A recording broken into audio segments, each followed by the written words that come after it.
Donc bonjour à tous. Donc moi je vais enchaîner sur le top 3 neurovasculaire. Donc comme premier article, j'ai choisi l'étude ECST2. Donc on avait l'habitude de se baser sur NACT, ECST pour dire que c'est un abcès ischémique sur une carotide et qui doit être revascularisé. Est-ce qu'on a du nouveau par rapport aux carotides asymptomatiques ou peu sténosantes? Donc, cette étude vise à comparer deux stratégies de prise en charge, soit on les revascularise, donc soit statine ou endarréectomie versus traitement médical optimal. Et l'idée, c'est de dire, est-ce que le traitement médical seul fait bien les choses? Et donc, c'est une continuité de l'étude de CST qu'on connaissait déjà et elle s'intéresse surtout aux malades qui sont asymptomatiques. Donc, à chaque fois, on fait des angioscans, on trouve une sténose à 80%, c'est pas ce qu'il faut l'adresser au chirurgien, est-ce qu'il faut la traiter, est-ce qu'il faut mettre de la prévention primaire, ou même symptomatique. Et ce qui était intéressant dans l'étude, c'est qu'il y avait un score de stratification chez les malades qui sont faibles ou intermédiaires, avec un calcul de ce risque par ce score CAR. Donc, s'il est moins 20%, ils étaient inclus, et plus de 20, c'est des malades qui partaient directement en chirurgie.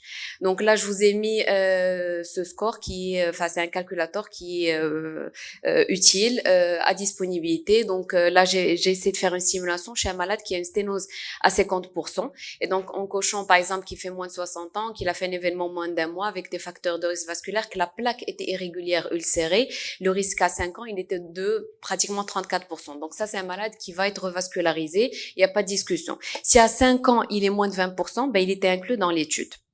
Donc, c'est 30 centres européens et canadiens. Donc, c'est un essai randomisé multicentrique en ouvert et c'était 429 patients. Donc, voilà, asymptomatiques ou symptomatiques mais modérés avec un score CAR de moins 20% à 5 ans. Et donc, il y avait deux groupes, donc traitement médical optimal versus traitement médical et revascularisation, donc les deux techniques, et la stratification avec le CAR score. Traitement médical optimal, c'est un peu les targets qu'on connaît, c'est-à-dire gérer tous les facteurs de risque vasculaire, que ça soit dyslipidémie, la tension artérielle avec des objectifs plus stricts si le sujet est âgé. La double antiagrégation plaquettaire, ils se sont basés sur le CHANCE 2, c'est-à-dire l'étude chinoise, clopidogrel et aspirine. Et puis, bien sûr, gestion, il faut arrêter de fumer, etc., l'activité physique. Et puis, la durée de suivi, donc ce qu'on a pour le moment en 2025, c'est des résultats intermédiaires, c'est-à-dire au bout de 2 ans. Et comme critère principal, c'était un critère composite avec des CPR interventionnels, l'incidence des événements ischémiques, que ce soit AVC ischémique ou infarctus de myocarde. Ils ont même imagé les malades pour voir est-ce qu'ils vont pas faire des AVC ischémiques silencieux sur une IRM. Et donc, ce qu'on retient ici, donc ce qui était intéressant, c'est que dans le groupe asymptomatique, il y avait beaucoup de carotides quand même à plus de 70%. Et si on se basait sur NACET, c'est des malades qui devaient être opérés. Et donc, ils ont pris des sténoses assez sévères, en plus des symptomatiques avec un score CAR moins de 15% ou entre 15 et 20%.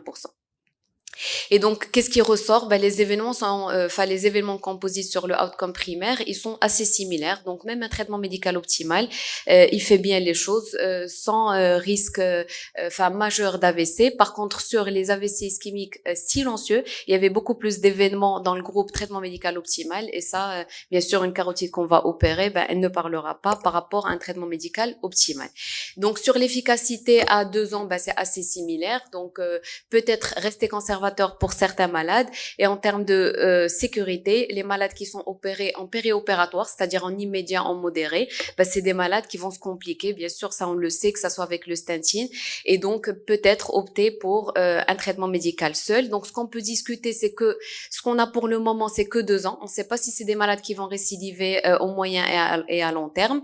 Le traitement médical seul reste une possibilité. Donc, il faut vraiment insister sur la gestion des facteurs de risque vasculaire, repenser ces indications systématiques qui sont basées seulement sur le score, sur la sténose à 70% et dire que c'est des malades qui doivent être opérés, bien stratifier les malades et le score CAR, il peut départager les choses et peut-être proposer un traitement moins agressif pour certaines populations. Ce qui était aussi critiqué dans l'article, c'est qu'ils n'ont pas dit les malades opérés, est-ce que c'était du statine ou de l'endarréectomie, donc ça n'a pas été précisé, et que bien sûr les malades opérés, il y a ce risque de morbimortalité lié au geste. Et donc si les résultats à 2 ans se confirment avec l'extension de l'ECST2, ça peut être une chose intéressante pour nos malades. Donc, pour faire simple, les asymptomatiques ou moins de 20% traitement médical seul par rapport à ce score et plus de 20% de toutes les manières, c'est des patients qui vont en chirurgie. Deuxième article, donc juillet 2025, donc c'est l'utilisation de tyrofivant, donc l'Agrasta, chez des malades en post-thrombolyse intraveineuse qu'on peut pas recanaliser. Donc c'est des choses très pratiques puisque chez nous on peut pas faire la thrombectomie dans tous les centres. Et donc est-ce que l'idée de perfuser l'Agrasta juste après la thrombolyse améliore le pronostic chez ces malades? Donc je rappelle, donc la thrombolyse n'est pas efficace chez tous nos patients. Donc c'est souvent les mévos et même quand l'indication elle est bonne, on a des résultats assez modeste, pratiquement 40 à 50%. Et le tyrofivant, c'est un antiagrégant plaquettaire puissant, utilisé d'abord en cardiologie.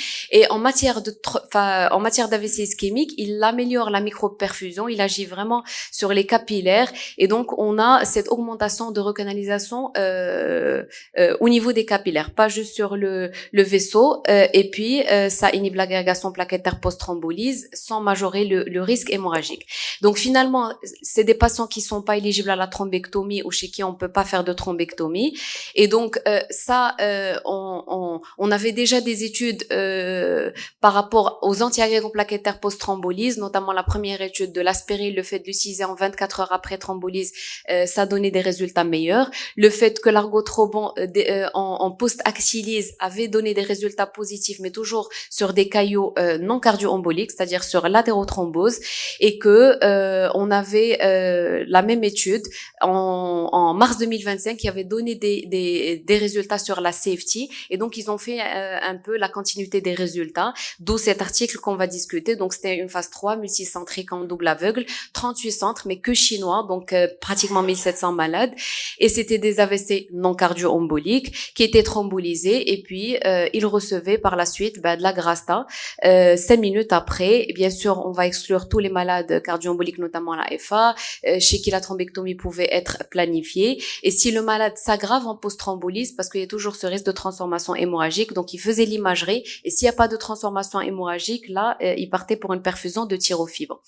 Ce qui était particulier, c'est que pour ceux qui l'utilisent, c'est normalement une perfusion sur 48 heures. Ici, sur le protocole, ça a été arrêté à 24 heures. Donc, ils thrombolisaient les malades, et puis par la suite, c'est Agrasta pendant 24 heures, et puis par la suite, c'était prise en charge classique de tous les AVC ischémiques. Et le outcome primaire, c'était le MRS en 0,1 à 3 mois.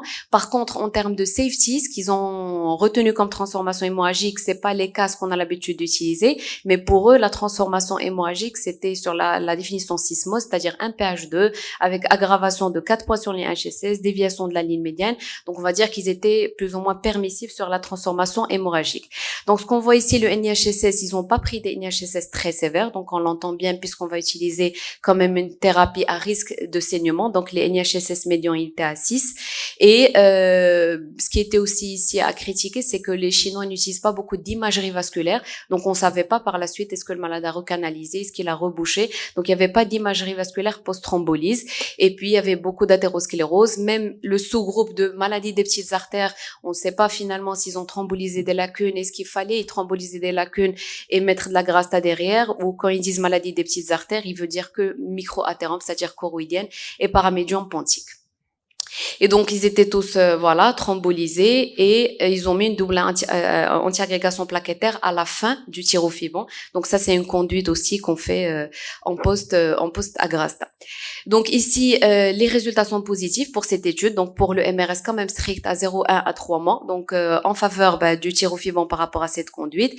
Pas de surrisque de transformation hémorragique. Ce qui était quand même bizarre pour le groupe placebo qui était que thrombolisé, il y a 0 cas de transformation hémorragique. Pour des malades tous thrombolisés, ce qui est un peu bizarre, à part que le SISMOT est un peu permissif. Peut-être qu'il n'y avait pas des pH2 après la thrombolyse. Il n'y avait pas beaucoup de saignement même en systémique. Donc 6 patients, c'est-à-dire 1,4% sur la série, ce qui n'est pas énorme, avec un bon score sur le MRS. Donc comme conclusion, les résultats bien sûr ils s'appliquent qu'aux AVC non cardio-emboliques non éligibles à la thrombectomie. Il n'y avait pas cette imagerie vasculaire pour dire est-ce que le malade a finalement recanalisé ou pas.